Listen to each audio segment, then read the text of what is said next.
வக்ஃப் வாரிய திருத்த மசோதா மீதான கூட்டுக்குழுவின் அறிக்கைக்கு எதிர்ப்பு தெரிவித்து எதிர்க்கட்சிகள் முழக்கமிட்டதால் நாடாளுமன்றத்தை ஒத்திவைக்க நேரிட்டது. கூட்டுக்குழுவின் அறிக்கையில் எதிர்க்கட்சிகளின் கருத்துகள் புறக்கணிக்கப்பட்டுள்ளதாக காங்கிரஸ் குற்றம் சாட்டியுள்ளது. வக்ஃபு வாரிய சட்டத்திருத்த மசோதாவில் மேற்கொள்ளப்பட வேண்டிய திருத்தங்கள் தொடர்பான கூட்டுக்குழுவின் 655 பக்க அறிக்கை நாடாளுமன்றத்தில் தாக்கல் செய்யப்பட்டது.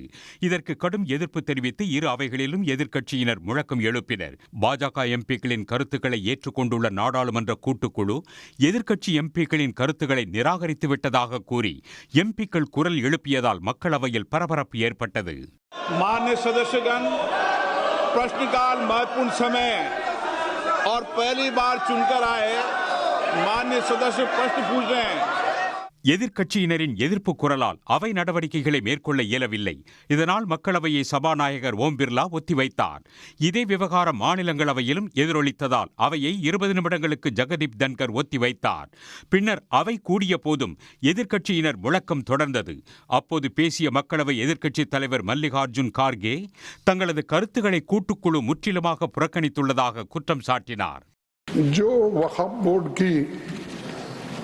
जेपीसी की रिपोर्ट है, जिस रिपोर्ट में अनेक सदस्यों ने अपना डिसेंट नोट दिया है, वो नोट देने के बावजूद भी प्रोसीडिंग से निकालना और उन मेजॉरिटी मेंबर्स के व्यूज सिर्फ उसमें रखकर बुलडोज करना ये ठीक नहीं है. ये कंडेमेबल है और एंटी डेमोक्रेसिक है, एंटी प्रोसीजर है. நாடாளுமன்ற கூட்டுக்குழுவின் அறிக்கையை திரும்பப் பெற வேண்டும் என்றும் மாநிலங்களவைத் தலைவரை கார்கே வலியுறுத்தினார். அப்போது பேசிய கிரண் ரிஜிஜு யாருடைய கருத்துகளும் நிராகரிக்கப்படவில்லை என்றார்.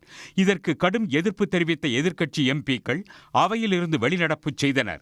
பின்னர் மாநிலங்களவைத் தலைவர் ஜெகதீப் தன்கரை சந்தித்த அவர்கள் வக்ஃபு வாரிய திருத்த மசோதா மீதான கூட்டுக்குழுவின் அறிக்கைக்கு எதிர்ப்பு தெரிவித்தனர். உடனுக்குடன் செய்திகளை தெரிந்து கொள்ள சன் நியூஸ் பெல் ஐகானை கிளிக் பண்ணுங்க.